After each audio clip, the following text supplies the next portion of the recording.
90% of UK households have a box of these in the cupboard right now. We grew up with the gold-edged boxes, the iconic "exceedingly good" slogan, and the comforting image of a Victorian-era baker named Mr Kipling. But here is the first shocking truth of the day. Mr Kipling does not exist. He never did. In 1967, a marketing agency invented him out of thin air to make factory-produced industrial cakes feel like they were baked by a friendly local man in a country kitchen. Today, that marketing ghost oversees a massive industrial operation that pumps out 220 million packs of cake a year. But as the recipes have evolved into what scientists call ultra-processed Frankenstein foods, the question is, which of these icons are still worth your money, and which ones have become little more than delivery systems for industrial gel and cheap vegetable oils? Today, we are ranking the entire UK Mr Kipling range from actually exceedingly good to the processed disasters you need to leave on the shelf. We've spent the last week deconstructing the ingredient lists of every single Mr Kipling product sold in the UK today. We're looking past the nostalgia marketing and the pretty fondant icing to see what's really inside. Let's start at the very bottom, with the products that have officially replaced the mixing bowl with a chemistry set. Number 12. The French Fancy. We have to start here because it's the most iconic, but honestly, it's a nutritional nightmare. A standard French Fancy is a masterclass in what I call the multi-sugar masquerade. If you look at the label, the first three ingredients are icing sugar, sugar, and water.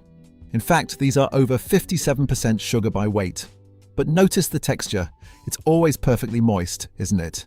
That's not from high-quality butter or fresh eggs. That's vegetable glycerin, an industrial humectant used to keep factory cakes from drying out on a supermarket shelf for months at a time. The creamy filling isn't cream at all. It's a stabilized blend of vegetable oils and sugar. To get those bright yellows and pinks without artificial colors, they use cochineal, a dye made from crushed insects, and lutein. While technically natural, it's a far cry from a home-baked sponge. You aren't eating a cake, you're eating an engineered sugar delivery device that's designed to have a shelf life longer than most of your electronics. This is the definition of a Frankenstein food. It looks like a treat, but its DNA is purely industrial. Number 11. The Angel Slice. These are marketed as light and fluffy, but in the world of food science, lightness is often a lab trick. To get that neon pink and yellow contrast to stay perfectly distinct, they use a cocktail of emulsifiers, mono and diglycerides of fatty acids, polyglycerol esters, and polysorbate 60. These are the ingredients that allow oil and water to stay bonded in a way that never happens in a normal kitchen. If you tried to bake an angel slice at home using these ingredients, you wouldn't find half of them in your pantry. The vanilla flavor filling contains no actual vanilla beans, just flavoring and more of that vegetable glycerin to ensure it never sets too hard. It's a stabilized foam that's designed to melt on the tongue so quickly that your brain barely has time to register the 143 calories you just inhaled. It's the ultimate empty calorie engineered to vanish before your stomach can tell your brain you've eaten. Number 10. The Delicious and Light range. This is where the marketing gets truly insidious. Launched recently to meet the UK's high-fat, sugar and salt guidelines, these are specifically designed to bypass advertising bans and be placed at the end of supermarket aisles where kids can see them. They claim 30% less sugar, which sounds like a health win. But look closer at the lab report. To replace the bulk that sugar usually provides, they've pumped in vegetable fibers and sweeteners, like maltitol. While it lowers the calorie count to 99, it significantly increases the level of processing. You now have a product containing stabilizers like xanthan gum and gelling agents like sodium alginate. They aren't healthier in any traditional sense, they are just legally compliant versions of an ultra-processed snack.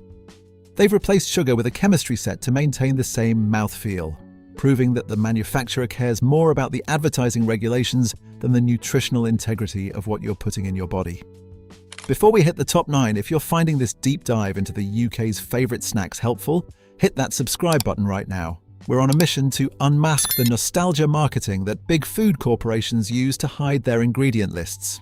Join the movement to protect your plate. It takes 2 seconds and helps us keep these investigations independent. Let's get back to the ranking. Number 9. The chocolate slices. These are a classic example of chocolate-flavored rather than chocolate. In a real chocolate cake, you'd expect a high percentage of cocoa solids and cocoa butter. In the Mr Kipling chocolate slice, the cocoa is a secondary thought. It's primarily fat-reduced cocoa powder mixed with a heavy dose of palm and rapeseed oils. When you see vegetable oils listed so high on the list, you know the simple economics of the factory have won. They use invert sugar syrup alongside standard sugar. This is a trick to make the cake even sweeter and more moist without the cost of high-quality fats. It's the cheapest way to produce a rich sensation, but your body pays the price in blood sugar spikes. It's a chocolate mimicry designed to look like an indulgence while being made of the cheapest industrial components available. Number 8. The Battenberg. The Battenberg is perhaps the cleverest trick in the Kipling playbook. It's supposed to be a marriage of sponge and marzipan. But if you read the fine print on a Kipling Battenberg, it's not wrapped in marzipan. It's almond flavor paste. Real marzipan requires a high percentage of ground almonds, which are expensive. This paste is 44% of the product and is primarily sugar and water, with ground almonds buried far down the list. It's the flavor of tradition without the cost of the ingredients. They even use soya flour as a cheap bulking agent in the sponge. It's a brilliant piece of marketing, taking a royal heritage cake and turning it into a shelf-stable sugar bar that stays soft for weeks, thanks to those same industrial humectants we saw in the French Fancies. Number 7. Jam tarts. These are a staple of British tea time, but they represent the glucose-fructose syrup trap. Instead of a simple fruit preserve made of fruit and sugar, the filling is a highly processed gel. Look at the raspberry tart. It's 50% jam, but that jam is mostly glucose-fructose syrup and raspberry puree mixed with gelling agents like pectin and acidity regulators. The crust isn't made with butter, it's a short crust made with palm and rapeseed oils. This ensures the tart stays crunchy but never goes rancid, even after months in a plastic tray. This is what we call industrial stability. The tart is engineered to survive a nuclear winter, but it bears almost no resemblance to the flour and butter tarts your grandmother would have recognized. Number 6. Mini Battenbergs. Similar to the large version, but even more processed because of the increased surface area. Because these are smaller, the ratio of almond flavor paste to sponge is even higher, meaning you're getting more sugar per gram. They also contain potassium sorbate, a preservative that inhibits mold growth. While safe, it's a hallmark of ultra-processed food. It allows these cakes to travel through massive distribution centers and sit in a warm lunchbox for days without ever changing texture. It's a dead food. It doesn't age because nothing, not even bacteria, wants to eat it. When you eat a mini Battenberg, you are eating a masterpiece of chemical preservation. Number 5. Bramley apple pies. Now we're finally getting into the territory where we see some real food components. These contain 14% diced Bramley apple and 7% apple puree. That's a win in the context of this list. However, don't let the Bramley name fool you into thinking this is exceedingly good. The pastry is still the same industrial blend of palm and rapeseed oils. To keep the apple filling from making the pastry soggy over its long shelf life, they use modified maize starch to thicken the juices into a stable, non-runny gel. It's a better choice than a French fancy because there is actually fruit involved, but it's still a far cry from a pie made with flour, butter, and fruit. You're paying for the illusion of a home-baked pie. Number 4. The Signature Collection Brownies. These are marketed as the premium range, and for once, the label reflects a slight shift in philosophy. If you look at the signature double milk chocolate brownie bites, you actually see unsalted butter on the ingredient list. This is a massive deal. Butter is expensive, and most Kipling products avoid it like the plague in favor of cheap vegetable oils. By using real butter, they achieve a richness and a mouthfeel that doesn't rely purely on vegetable glycerin. It's still a factory product with plenty of sugar, but the move toward recognizable fats makes it a significantly better choice for your palate and your body's ability to recognize that you've actually eaten something. Number 3. Viennese whirls. These are surprisingly high on the list for one specific reason: the shortcake factor. To get that specific delicate crumble that defines a Viennese whirl, the factory scientists have to use a higher ratio of fats to flour. While they still rely on palm and rapeseed oils, The ingredient list is noticeably shorter and more recognizable than the laboratory-engineered angel slices. There's a reason these are the UK's best-selling Viennese whirls. They are the closest the brand gets to a real biscuit cake texture.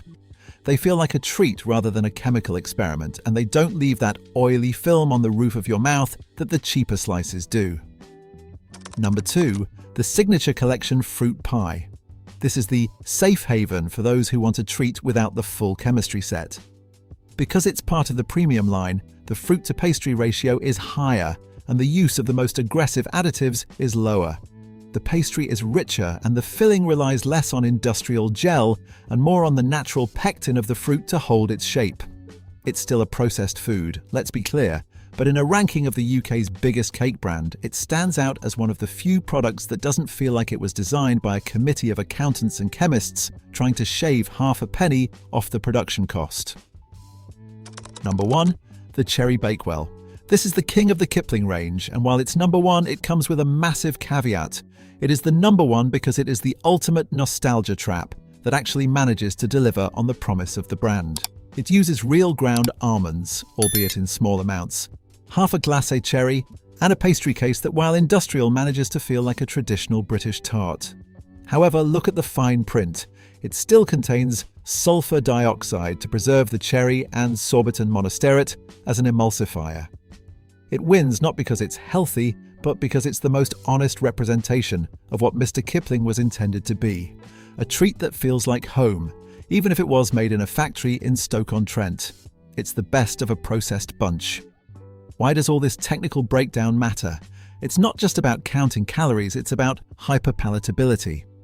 When you combine glucose syrup, palm oil, and vegetable glycerin, you create a texture that the human brain isn't evolved to handle. In nature, you don't find high sugar and high fat together in this concentration. These cakes are engineered for vanishing caloric density. They literally melt in your mouth so fast that your brain's fullness signals never stand a chance. That's why you can eat a whole box of French Fancies and still feel like you haven't eaten anything at all. It's a disappearing snack designed to make you reach for the next one immediately. This is the science of addiction applied to the cake aisle.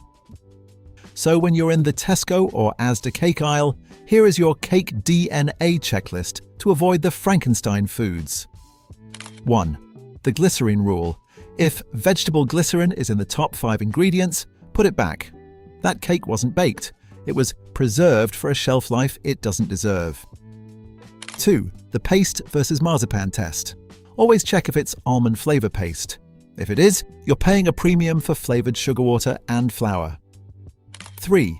The HFSS trap. Don't be fooled by delicious and light.